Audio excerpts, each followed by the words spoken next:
They say love means sacrifice, but no one tells you what happens when you give up everything for someone, and they leave you with nothing. I gave up my dreams, my money, and even my family for the man I loved. And one morning, after 45 years of marriage, I realized I was living someone else's life. That's the day everything changed. My name isn't important. What matters is the story. Because maybe, just maybe, my story will stop another woman from making the same mistake I did. I used to believe that love meant staying, no matter what. But what I learned, sometimes the bravest thing you can do is walk away. I met my husband, Richard, when I was 19. I was studying to become a nurse. He was charming, funny, confident, and older. He said he'd take care of me so I'd never have to work a day in my life. Back then, that sounded like love. So when he asked me to quit school, I did. I thought we'd build a beautiful life together. At first, everything was perfect. We had a small apartment, Sunday pancakes, and dreams that felt endless. But slowly, little by little, my life stopped being mine. He wanted me home all the time. He said it was because he missed me, but really, it was because he wanted control. Over the years, I gave up piece after piece of myself. My friends stopped calling because I was always busy. My family visits got shorter because Richard said they didn't like him. He convinced me to put everything in his name. Our house, our bank accounts, even the car. He said, it's easier this way. I believed him, because when you love someone, you don't expect betrayal. When he lost his job, I sold my jewelry to pay the bills. When he drank too much and shouted, I told myself he was just stressed. When he called me useless, I told myself he didn't mean it. I kept giving and giving, hoping someday he'd see how much I loved him. But love shouldn't hurt, and on one night, when he called me a burden, something inside me broke. I remember sitting on the bathroom floor, staring at my reflection. I didn't recognize the woman looking back. Her eyes were tired. Her hair was gray. Her heart was empty. She had spent her life building someone else's dream. The next morning, I made him breakfast like always. Eggs, toast, and black coffee. He barely looked at me. Then the phone rang. He smiled in a way I hadn't seen in years. He said, "It's just a friend from work." But his voice sounded softer. When he left for errands, I picked up the phone. It was still warm, still glowing, and there it was. Messages. "Last night was perfect. I can't wait until you're free." Free. That word hit me like a knife. I didn't cry. Not that day. Not even when I read the words, "I love you," written to another woman. Instead, I went to the closet, pulled out a small box I hadn't opened in years. Inside was a photo of me in my nursing uniform, the dream I'd left behind. Next to it was a little envelope with $200. I had been saving it secretly, just in case. I called my daughter, Anna. We hadn't spoken much in years because Richard said she was disrespectful. When she answered, her voice cracked. "Mom, is everything okay?" I whispered. "Can I come stay with you for a while?" She didn't even hesitate. "Of course, Mom, always." That night, while Richard slept, I packed one suitcase. I left my wedding ring on the table with a note that said only 3 words. You were right. He was right. I was too much for him. Too patient. Too forgiving. Too quiet. The first morning at Anna's house, she made me coffee. Just the way I liked it. Her kids hugged me like they'd known me forever. For the first time in decades, I felt peace. But peace comes with guilt. For weeks, I kept thinking maybe I'd overreacted. Maybe I should have stayed. Then one day, Anna showed me something. It was a legal document, a bank statement from Richard's account. He had transferred all our savings to another woman's name. That's when the guilt vanished. I went to a lawyer. With Anna's help, we proved the money was joint property. It took months, but in the end, I got half back. Not because I wanted revenge, but because I finally realized I deserved it. It's been 3 years now. I live in a small house by the beach. I volunteer at a clinic twice a week. I drink my coffee slowly, watching the sunrise, something I never had time for before. Sometimes I think about Richard. I heard he lives alone now. And I don't hate him, because without him I never would have found myself again. I gave up everything once for love, but this time, I'm giving everything to me. If my story touched you, don't forget, you deserve peace too. Watch the next story. I thought my story ended when my husband died. I thought love was something that only belonged to the young. But one rainy afternoon, while buying flowers, I met someone who reminded me that life doesn't stop giving you chances, even when you think you've used them all. After Richard passed, I thought I'd feel free. And I did for a while. But freedom without purpose can feel a lot like loneliness. I'd wake up, make tea, feed the cat, stare at the same quiet walls. And sometimes it felt like the world had already moved on without me. I was alive, but I wasn't living. Most days I'd sit by the window and write in my journal. My stories had become my only company. Until one day I realized every story I wrote ended with someone leaving, someone dying, someone breaking. It hit me. I'd forgotten how to write about joy, because I'd forgotten how to feel it. So I made a promise to myself. Before I go, I want to live one more story worth writing. It happened on a rainy Tuesday. I went to buy flowers. Lilies, Richard's favorite. The store was quiet, except for an older man humming softly while arranging roses. He looked up, smiled, and said, "You look like someone who knows how to pick the best flowers." I laughed. "Or just someone who's been buying them for too long." He chuckled. "For someone special?" I nodded. "For someone I loved?" "Once." He paused. "Then make sure you buy some for yourself, too." I didn't know why, but that line stuck with me. So I did. I bought lilies, and one single rose for me. His name was Henry, a retired history teacher, widower, lived alone with his dog, Max.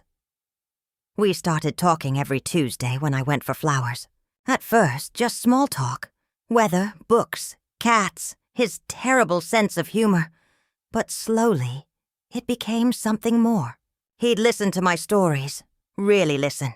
One day he said, "Evelyn, you talk like every word matters." I smiled, because it does. "Words are all I have left," he said quietly. "Maybe not all you have left." And that was the first time in years someone made me blush. But I was scared. How do you let someone in when the last time nearly broke you? I kept telling myself I was too old, too fragile, too used up for love.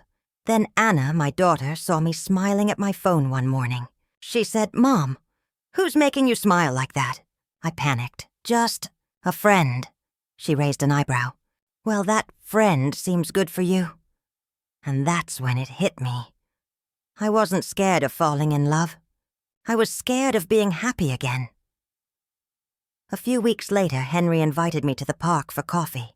He brought 2 cups, extra cream, no sugar. Just how I like it. We sat on the same bench where I once told Richard goodbye. He looked at me and said, "Evelyn, I know you've been through things I can't imagine, but when I see you smile, I see someone who still has so much life left." I felt tears well up. I don't know if I can love again. He took my hand gently. "Then don't. Just let me care about you. The rest can wait." That moment didn't feel like falling in love. It felt like remembering how to breathe.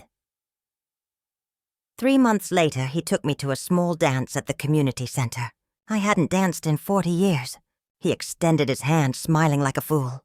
"Come on, Evelyn. You don't forget something like this." And when he pulled me close, for the first time, I didn't think about my wrinkles, or the past, or who was watching. I just thought, this is what peace feels like. The music slowed. He whispered, "You know, I think you were my lesson in patience." I laughed. "And you're my lesson in trying again, now, every week. We walk by the ocean together. He brings coffee. I bring stories. We talk about everything and nothing. It's quiet, simple, gentle. And that's the kind of love I always wanted. Not the kind that burns, The kind that stays. Sometimes I still talk to Richard in my head.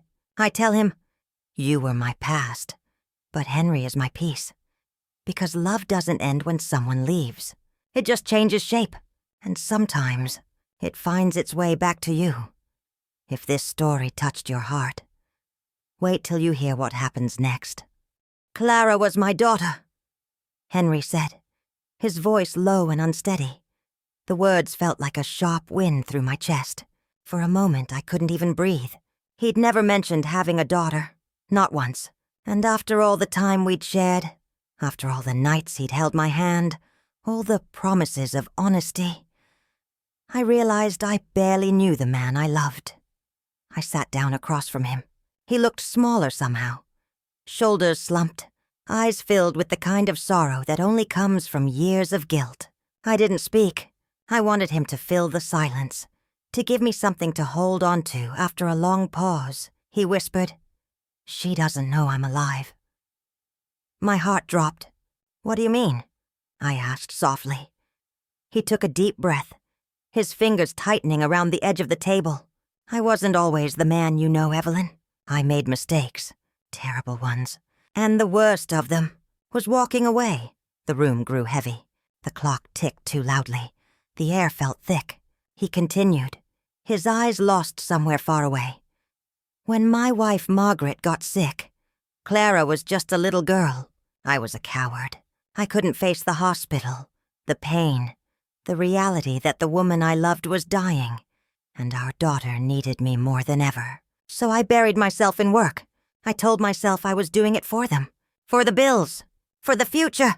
But the truth is, I just didn't want to watch her die." His voice broke. "When Margaret passed, I couldn't handle it. I sent Clara to stay with her aunt for a while. I thought I'd visit, but weeks became months. Then one day I got a call. She didn't want to see me anymore. Said I'd already left her once. And I never had the courage to fight for her forgiveness." He leaned back, rubbing his eyes. "I tried years later. I wrote letters, but her aunt said she moved away, changed her last name. She didn't want to be found. And I thought maybe she was better off without me." For a long time, I didn't say anything. Because what could I say? I knew what it felt like to lose people you love, to feel abandoned. But I'd never heard someone admit it like this. Finally, I asked quietly, "And the doctor? The one who wrote the letter?" Henry looked down. Dr. Lewis was Margaret's doctor. He knew I'd hidden something. "Clara, she wasn't my biological daughter." The air left the room. "What?" He nodded slowly. "Margaret had an affair before she got sick. I knew about it, but I loved her anyway. When she told me she was pregnant, I promised I'd raise that child like my own. And I did. For years, she was my world. I never let her feel unloved. But when Margaret died, something inside me broke. Every time I looked at Clara, I saw the man who took my wife away from me. And I hated myself for it. I hated that part of me that couldn't separate the two." Tears filled his eyes, but he didn't wipe them away. I left because I was scared of becoming someone cruel. I thought if I disappeared, she could grow up without my bitterness. But that decision, it ruined both our lives. I sat there, feeling 1,000 emotions at once. Anger, sadness, pity, love. He wasn't perfect, but he wasn't evil either. He was just human. Still, I couldn't ignore the ache inside me. "Henry," I said softly, "you always told me honesty was what kept us together. But you never told me this?" "I was ashamed," he said, his voice breaking. "You've been through enough pain, Evelyn. I didn't want you to see me like this." I stood up, unable to sit still. "It's not about shame, Henry. It's about trust. You promised me no more secrets." He nodded, tears finally falling. "And I broke that promise." For a long while, neither of us spoke. The clock ticked. The air between us was thick with everything we weren't saying. Then he whispered, almost to himself, "She's alive, Evelyn." "Clara's alive," I found out 2 months ago. "She lives 3 towns over." My heart stopped. You found her?" He nodded. "I've driven past her street twice. I couldn't bring myself to knock. I couldn't believe what I was hearing. He had a daughter out there, a woman who probably thought her father was dead, and he'd been hiding it while building a new life with me. Part of me wanted to yell, to throw something, but instead I sat back down and said quietly, "Then we're going to see her." He looked up, startled. "What? You heard me?" I said. "You've run away your whole life, Henry. Maybe it's time you stop." He shook his head quickly. "No, she won't want to see me." "Maybe not. But you owe her the truth." He hesitated for a long time. Then finally he whispered, "Will you come with me?" I took his trembling hand and nodded. "Of course I will." We left early the next morning. The drive was quiet. No music, no small talk. Just the hum of the engine and the weight of everything unsaid. I watched the countryside pass by and wondered what kind of woman Clara had become. Did she have her mother's kindness? Her father's quiet stubbornness? Did she ever talk about the man who left her behind? After 2 hours, we reached a small town, the kind where everyone knows everyone. Henry parked a few houses down from a white cottage with blue shutters. A garden bloomed out front, wild and beautiful. A little girl, maybe 6 or 7, played with a dog near the porch. Henry's grip on the steering wheel tightened. His knuckles turned white. "That's her granddaughter," he said softly. "Clara's little girl." I felt a lump form in my throat. "She looks happy?" I said. He nodded, but his eyes were wet. "Yeah, she does." We sat there for a long time. He didn't move, didn't speak. Finally, I said, "Henry, it's now or never." He exhaled shakily and opened the car door. Each step he took toward that porch looked heavier than the last. When Clara opened the door, her face froze in shock. For a second, nobody moved. Then her expression hardened. "What are you doing here?" she said, her voice cold. Henry tried to speak, but his words came out in a whisper. "Clara, I just wanted to see you." "You don't get to do that," she snapped. "You don't get to just show up after 30 years and act like you care." He nodded slowly. "I know. You have every right to hate me. But I needed you to know. I never stopped loving you." She laughed bitterly. "Love? You call what you did love?" Henry's shoulders slumped. "I thought I was protecting you. From me. From the truth." "Well," she said sharply, "you did a great job disappearing." I could feel the pain in her voice. Years of silence and unanswered questions spilling out all at once.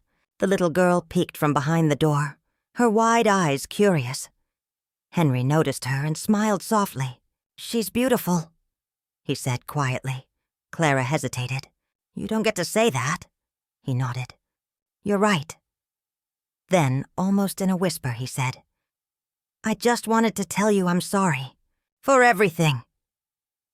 He turned to leave, but Clara's voice stopped him. "Wait," he froze. She stepped closer, her eyes glistening. "Why now?" He swallowed hard. "Because I'm dying." The words hung in the air like thunder. Clara's face went pale. "What?" He nodded slowly. "Cancer. I didn't tell Evelyn until last month. I wanted to make peace before I go." For the first time, Clara's anger melted. Tears filled her eyes as she stared at the man she once called, father. The silence that followed was unbearable. Finally, she whispered, "You should have told me." He smiled sadly. "I'm telling you now." Then she did something neither of us expected. She stepped forward and hugged him. It wasn't long or perfect. It was hesitant, trembling, fragile, but real. For the first time in 30 years, she held her father, and I stood there, watching through tears, realizing that sometimes forgiveness doesn't erase the past. It just makes it bearable. Sometimes life gives you a second chance, but it rarely tells you how long it'll last. After that day on Clara's porch, everything changed. Something fragile had shifted in the air. Something between forgiveness and goodbye. Clara didn't invite Henry in, not right away, but she didn't turn him away either. And sometimes that's enough to start healing.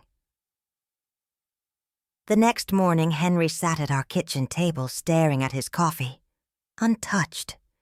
He looked exhausted, not from the drive, but from everything it had taken out of him to face his past. When I asked if he was all right, he smiled weakly. "I never thought I'd see her again," he said. "She looks just like her mother." There was pride in his voice, and regret too, the kind that sits heavy in a person's chest and never really leaves. I placed my hand on his. "You did the right thing, Henry." He nodded slowly, but I could tell he wasn't convinced. "I don't know if there's a right thing when it comes to the past," he murmured. "Only what's left of it." That night he couldn't sleep. I found him sitting outside, wrapped in his coat, staring at the stars. When I joined him, he said quietly, "You ever wonder what your life would have been if you'd made one different choice?" I thought about it, about my own mistakes, my own ghosts, and I said every day. But then I remind myself, maybe those choices made me who I am. Maybe they were the only way to get here. He smiled faintly. "You always find a way to make pain sound poetic."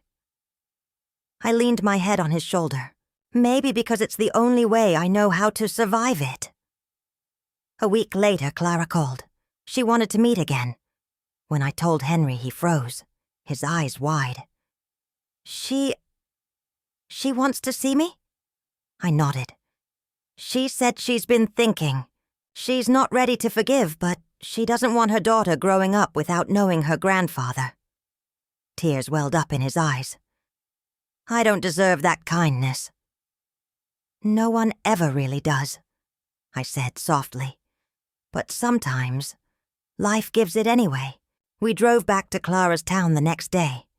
When we arrived, Clara was waiting on the porch, her daughter, Lily, holding her hand. The air was cold, crisp with the smell of rain.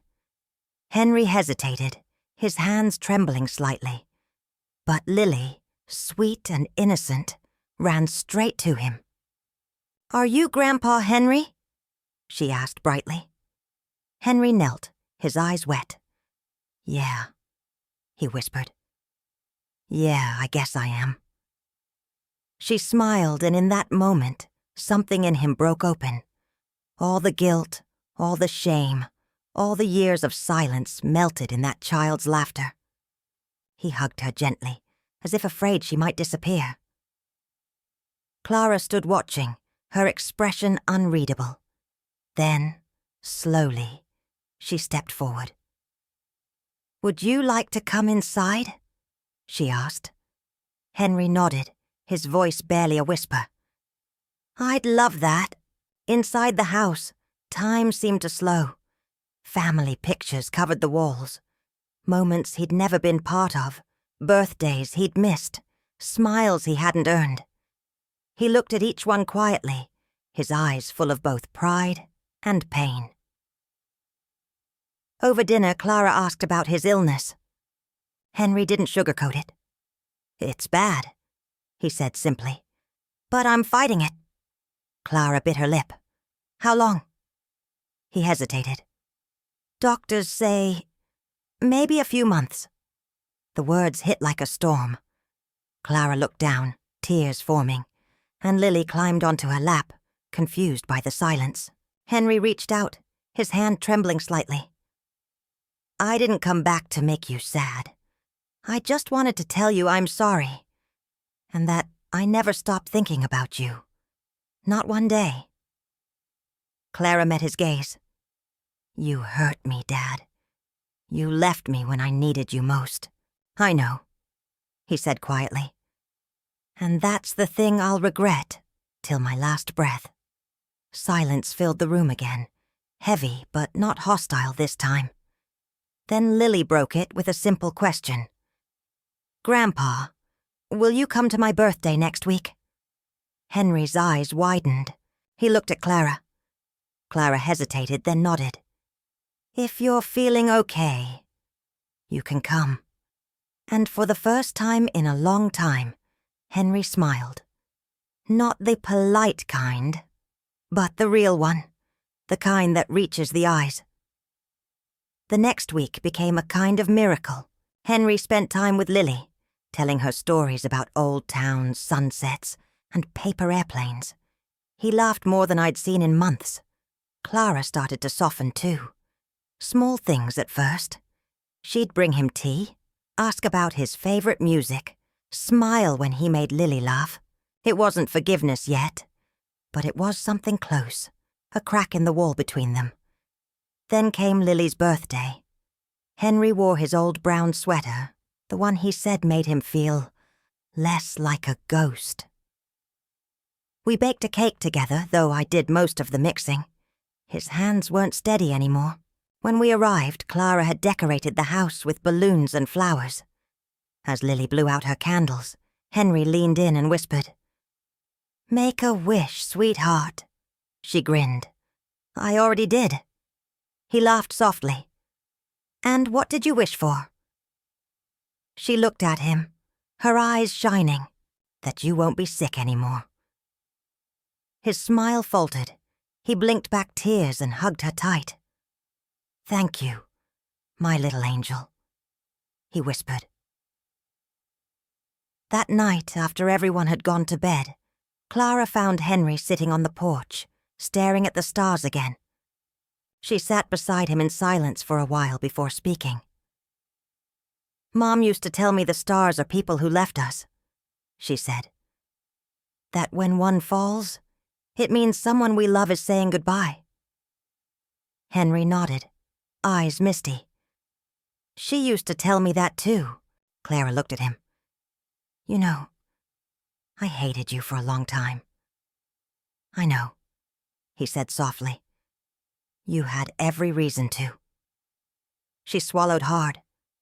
"But today, watching you with Lily, I realized something. You might have been a terrible father, but you're a good man." Henry chuckled weakly. "That's the kindest insult I've ever received." She smiled through tears. "I mean it. I forgive you." He turned to her, eyes glistening. "You do?" She nodded slowly. "Yeah, because I need peace too." He reached for her hand, and she let him hold it. No words were needed, just the quiet understanding that forgiveness doesn't erase the pain. It just allows love to grow where guilt once lived. A few weeks later, Henry's health declined fast. The hospital visits became more frequent, the nights longer. He never complained. He said he'd already gotten more time than he deserved. One evening, Clara and I sat by his bedside. He was weak but peaceful.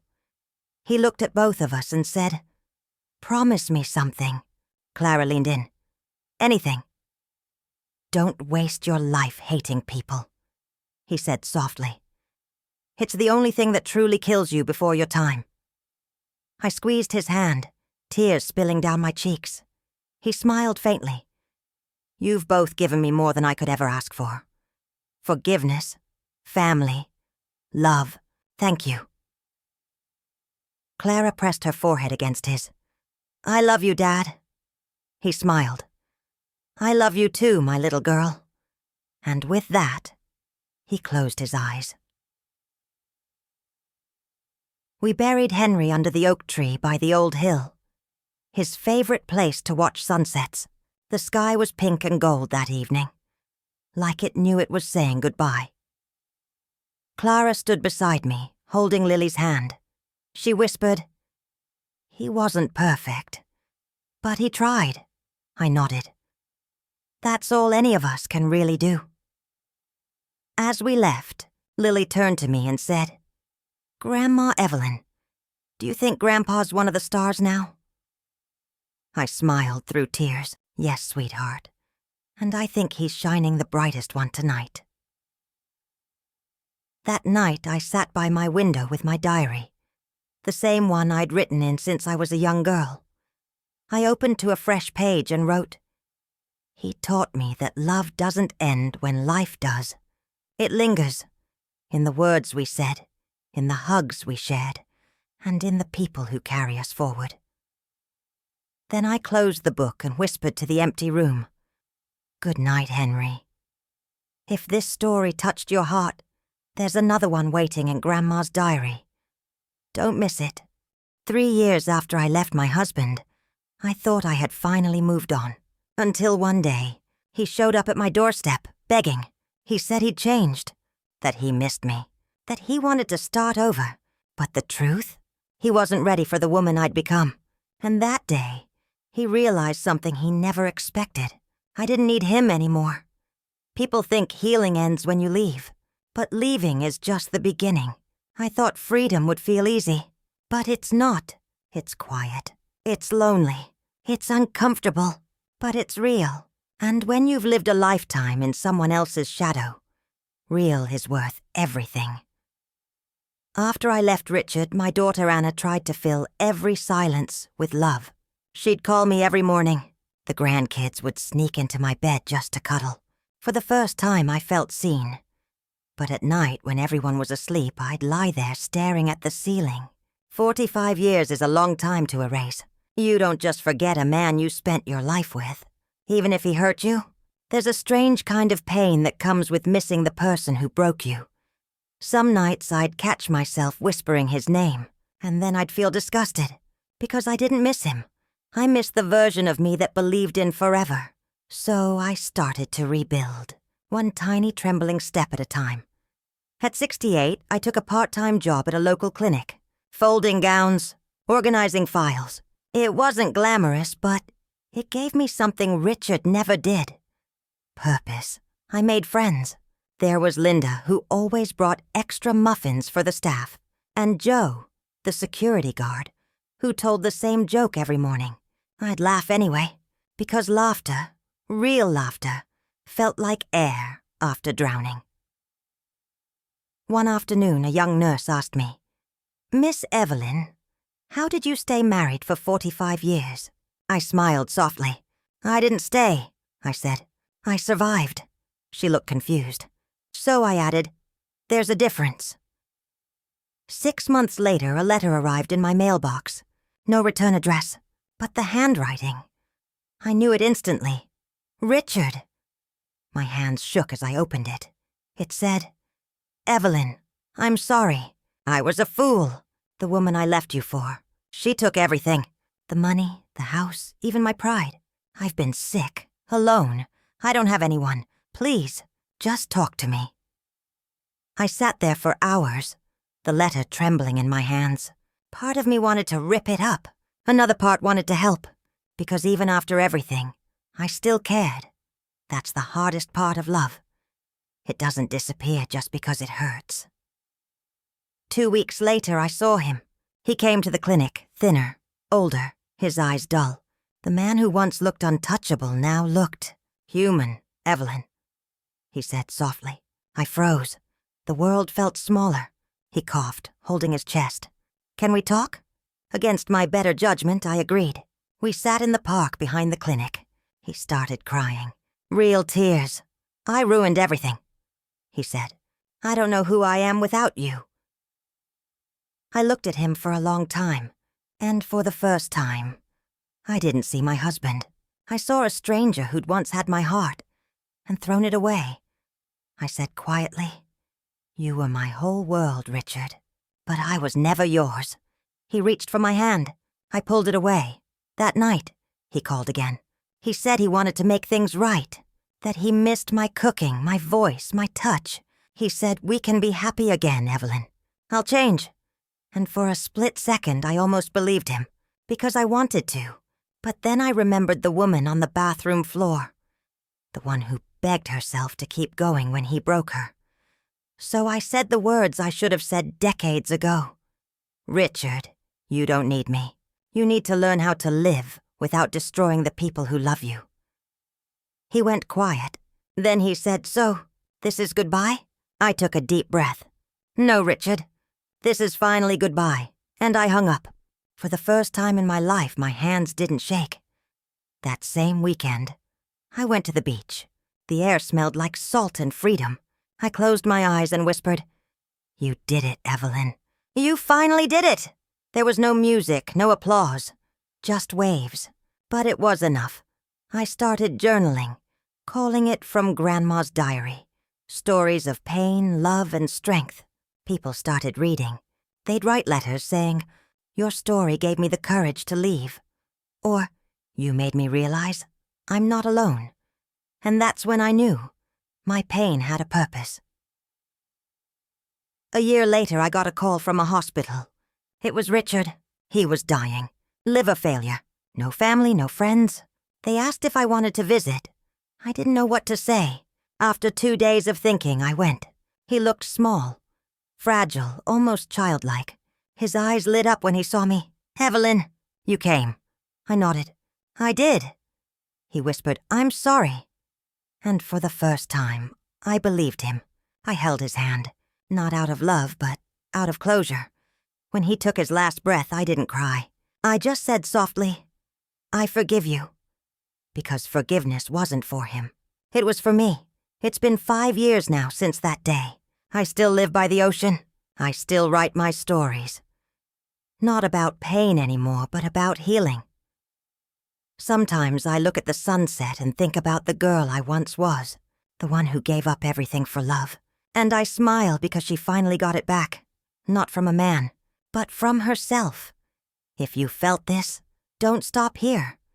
The next story might just change your life too. After Henry's funeral, the world went quiet. Not silent, just different. The kind of quiet that follows a storm. Calm but heavy, like the air itself remembers what happened. For weeks I couldn't sleep. Every time I closed my eyes, I saw him. Sitting by the window, his soft smile, the way he hummed when he thought I wasn't listening. It's strange how someone's absence can take up more space than their presence ever did. Clara and Lily visited often. We'd cook, talk, laugh about the good days. But every time I looked at Clara, I saw her father in her.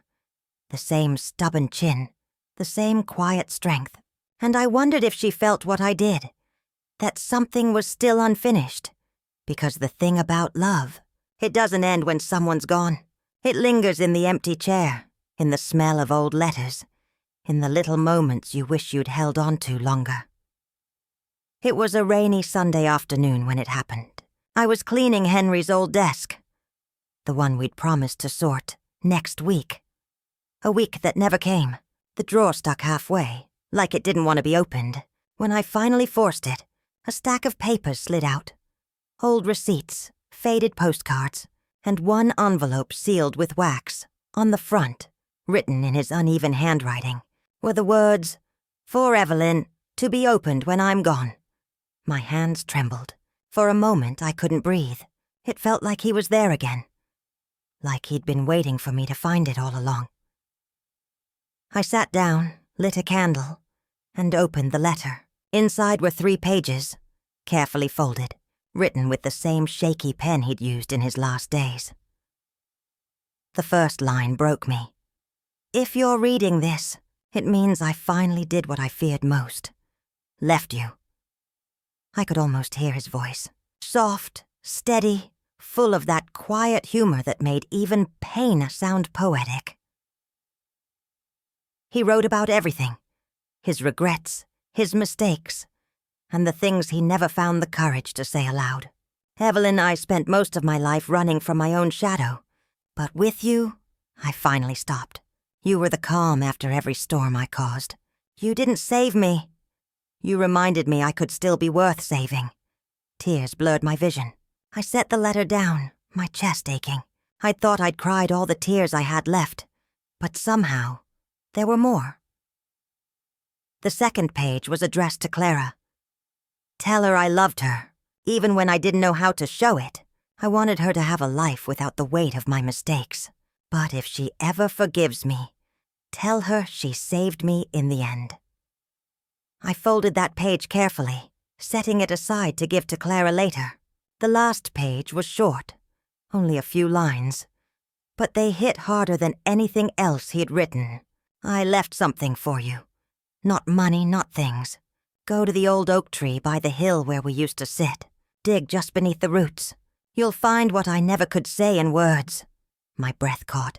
The oak tree, the one where we buried him. That evening I drove out there alone. The rain had stopped, but the earth was still soft, the air cool and heavy with the smell of wet grass. The hill looked just as it always had, peaceful, quiet, sacred. I found the spot beneath the oak, where his name was carved on a simple stone. Kneeling down, I started to dig gently, the dirt cold against my hands. It didn't take long before my fingers brushed against something solid. A small tin box, wrapped in an old handkerchief. My heart raced as I opened it. Inside were photographs, some I'd never seen before. One of Henry as a young man, holding a little girl. One of him and Margaret, Clara's mother, smiling before the sickness. And one of me. It was from our first picnic together. I remembered that day clearly. I'd laughed so hard my hair fell out of its bun, and he'd told me I looked beautiful, even with grass in my hair. He must have kept that photo all along. Beneath the photos was a small velvet pouch. Inside it was a gold locket. When I opened it, there were two pictures, one of Clara as a child and one of me. And etched on the inside were the words, "The women who gave me back my life." That was it. No more words. No long message. Just that.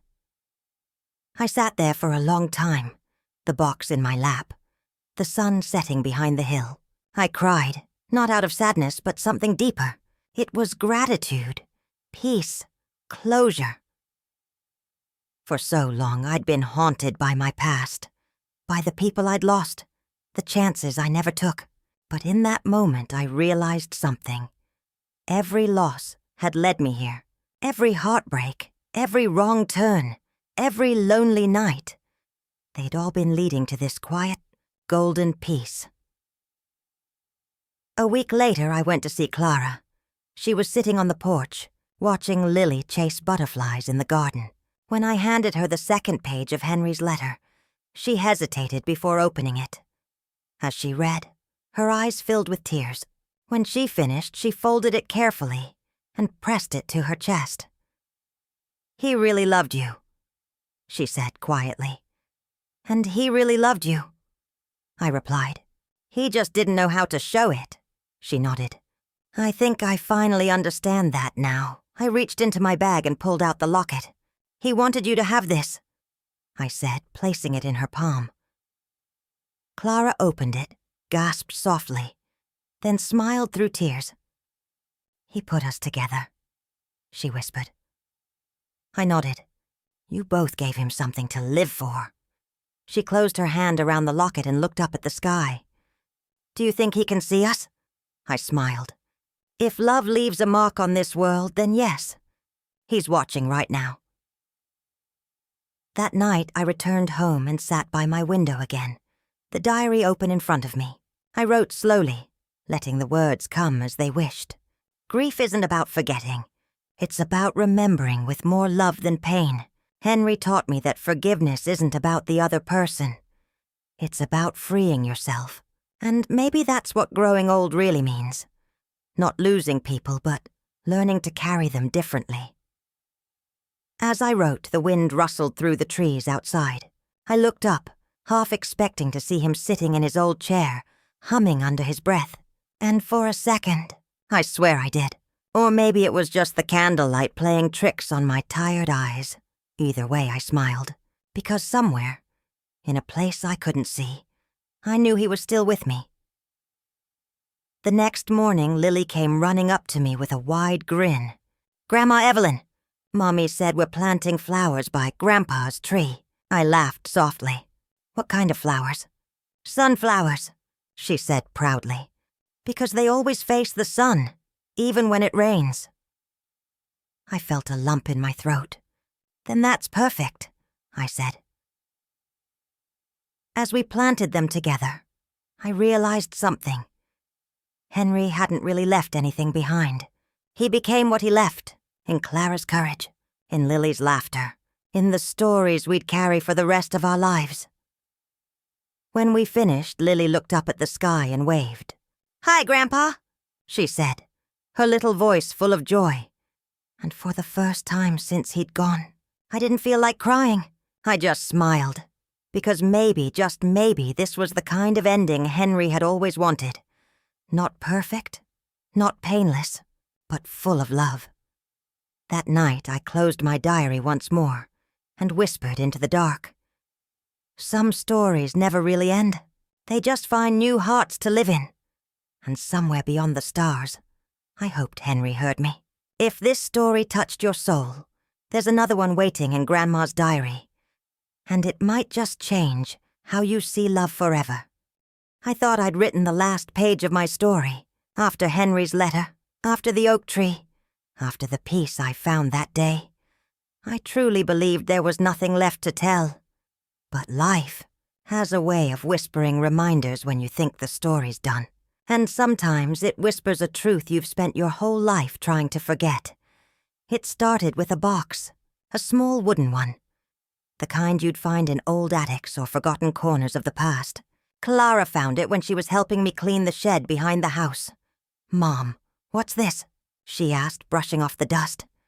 The moment I saw it, my stomach twisted. It was my box, the one I'd locked away 50 years ago. I thought it had been lost, or maybe I'd hoped it was.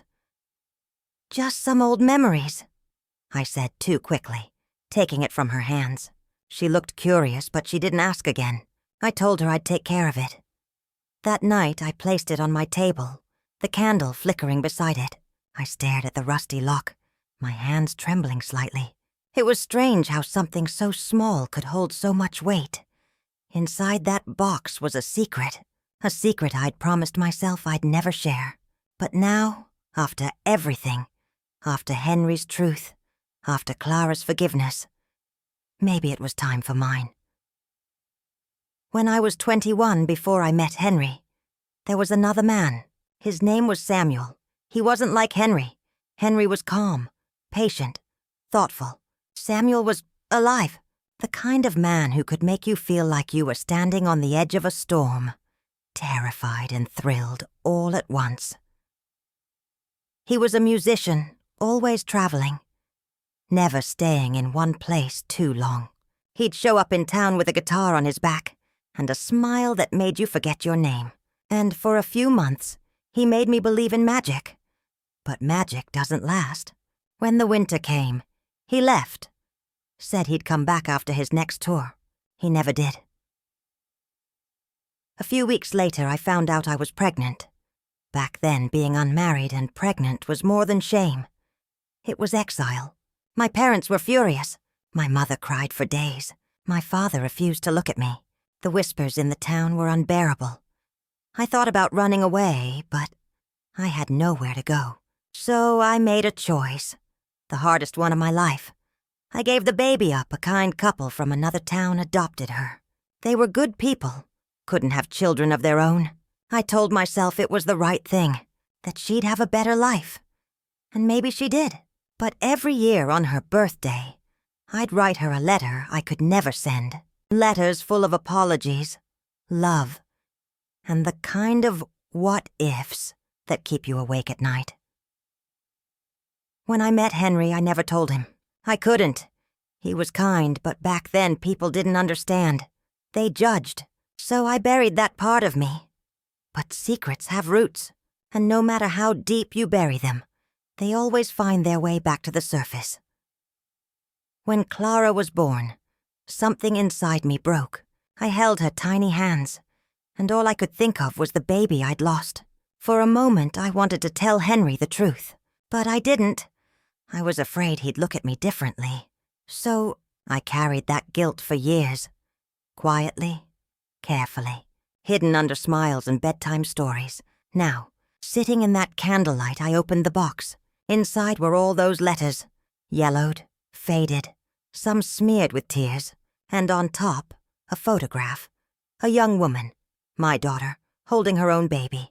The couple who adopted her had sent it to me decades ago, before we lost touch. I'd never met her, never knew her name after that day. Until now, because tucked behind the photo was a letter I'd never opened. The envelope was old, the ink smudged, but the name was clear. Evelyn. I hesitated before opening it, my heart pounding, my breath shaky.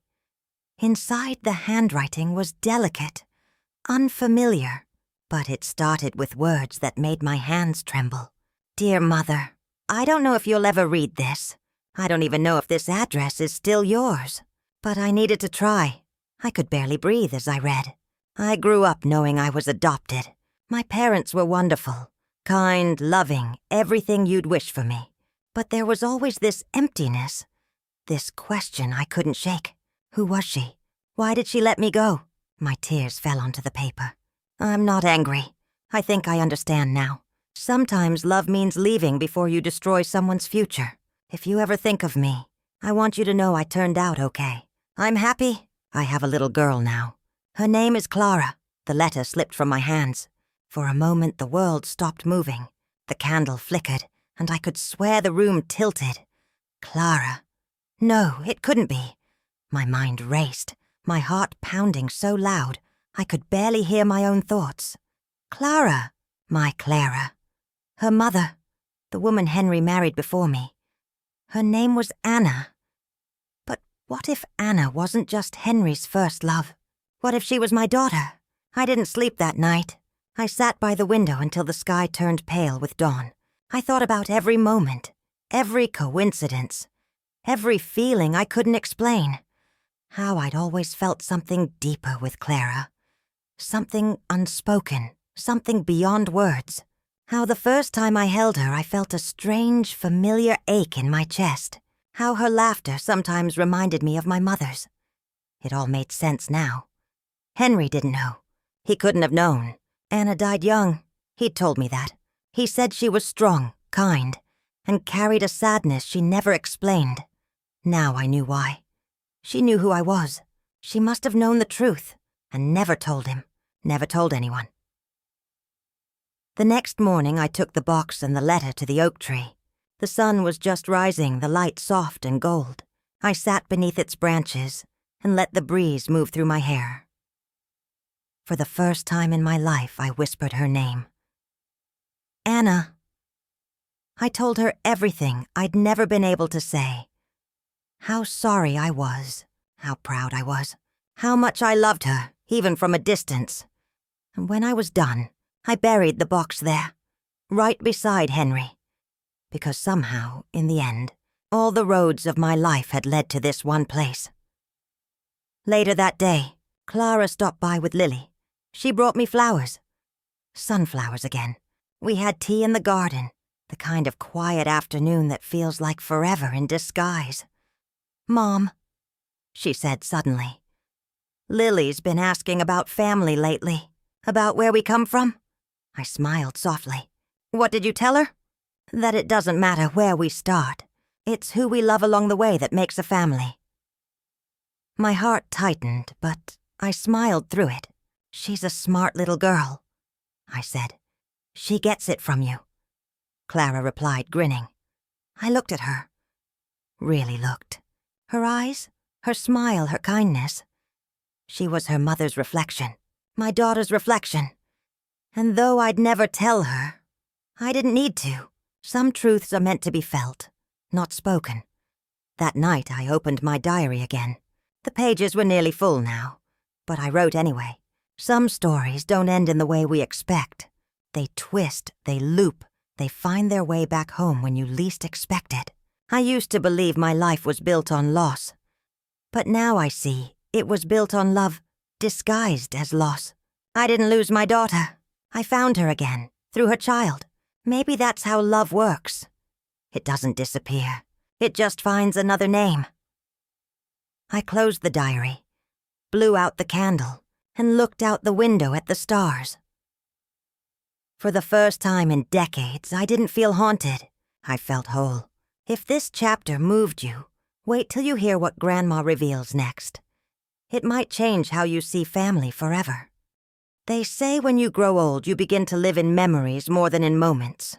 But I don't think that's true. I think you just start to see the moments differently. Softer, slower. As if time itself wants you to understand what it all meant. It's been 6 months since I found Anna's letter. 6 months since I learned that Clara, my sweet, brave Clara, isn't just my daughter-in-law. She's my daughter's daughter, my granddaughter, my second chance at love. Since that day, I've written less and lived more. I still sit by the window every morning with my tea and my diary.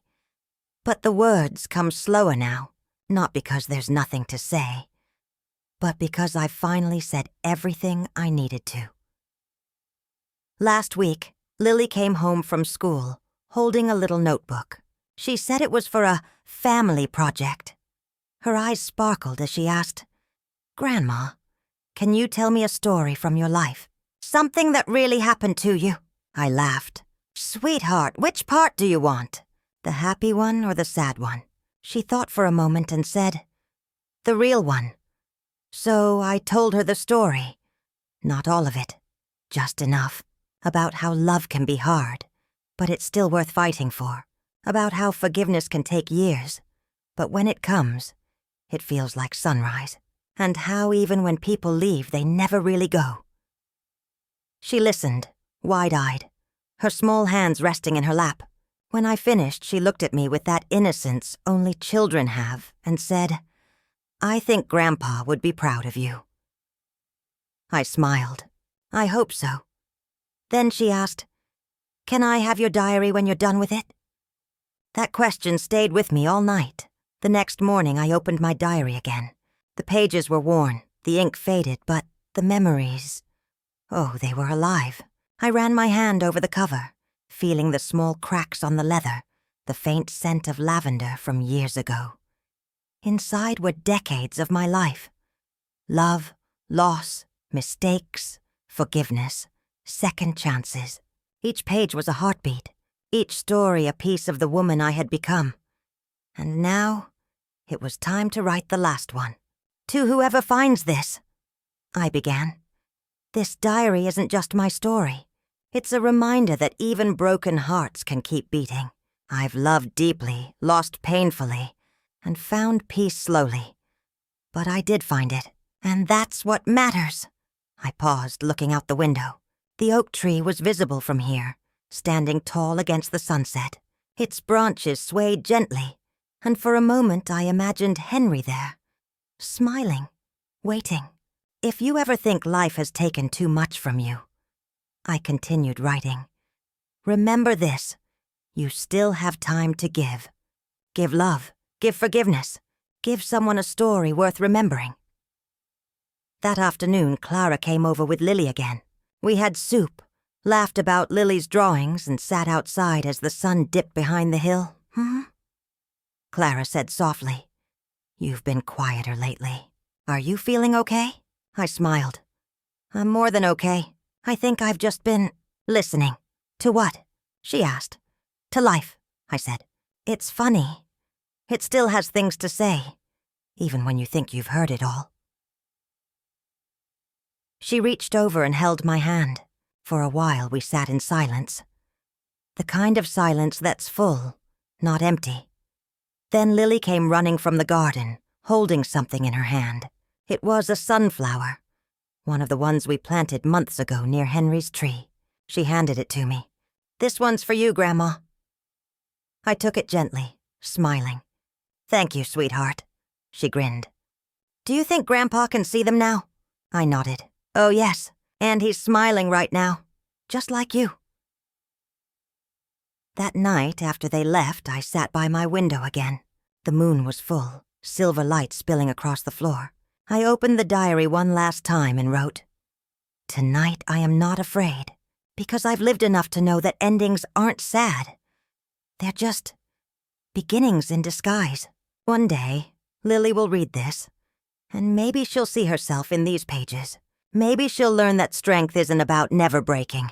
It's about mending over and over until love fits back inside." I closed the diary gently and tied it with a ribbon. Then I placed it inside the wooden chest where Henry's letters once were, right beside the photograph of the three of us under the oak tree.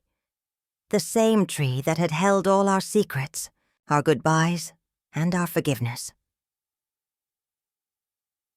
The next morning was quiet, the kind of quiet that feels sacred. Sunlight streamed through the curtains, warm and soft. Clara came to check on me, as she always did. When she walked into the room, she found me sitting by the window, my hands resting gently on my lap, a soft smile frozen on my face. The diary was beside me, closed, the pen laid neatly across the top. I was gone, peaceful, calm, as if I'd just drifted into a dream I never needed to wake from. Clara didn't cry right away. She sat beside me, took my hand, and whispered, "Thank you, Mom, for everything." Then she noticed the diary. A note was tucked under the ribbon, written in my handwriting. "For Lily. Tell her stories matter more than anything, because stories keep us alive, even when we're gone." Years passed. Lily grew up. She became a writer, and one day, she opened that same diary, my diary, and began to read. She laughed at my clumsy youth, cried through my heartbreaks, smiled through the love, and whispered softly through the loss. When she reached the last page, she looked out her own window, just like I once did, and said, "Grandma, I hope you're proud. I'm still writing." Now, somewhere beyond this world, I watch them, Clara and Lily.